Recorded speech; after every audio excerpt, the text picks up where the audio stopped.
અમદાવાદના નરોડામાં state monitoring સેલના દરોડા બાદ કાર્યવાહી કરવામાં આવી। શહેર પોલીસ કમિશનરે નરોડા પીઆઈને સસ્પેન્ડ કરી દીધા છે। પીઆઈ એમવી પટેલને સસ્પેન્ડ કરી દેવામાં આવ્યા। એસએમસી નરોડા જીઆઈડીસીમાંથી દારૂનું ગોડાઉન પકડાયું હતું અને આ જ મામલાને લઈને પીઆઈ એમવી પટેલને સસ્પેન્ડ કરી દેવામાં આવ્યા છે। દારૂના અડ્ડા પર એસએમસીના દરોડા બાદ પીઆઈ સામે કાર્યવાહી કરવામાં આવી છે।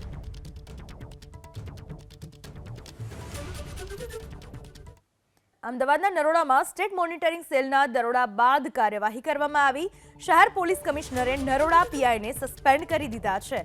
પીઆઈ એમવી પટેલને સસ્પેન્ડ કરી દેવામાં આવ્યા। એસએમસી નરોડા જીઆઈડીસીમાંથી દારૂનું ગોડાઉન પકડાયું હતું અને આ જ મામલાને લઈને પીઆઈ એમવી પટેલને સસ્પેન્ડ કરી દેવામાં આવ્યા છે। દારૂના અડ્ડા પર એસએમસીના દરોડા બાદ પીઆઈ સામે કાર્યવાહી કરવામાં આવી છે।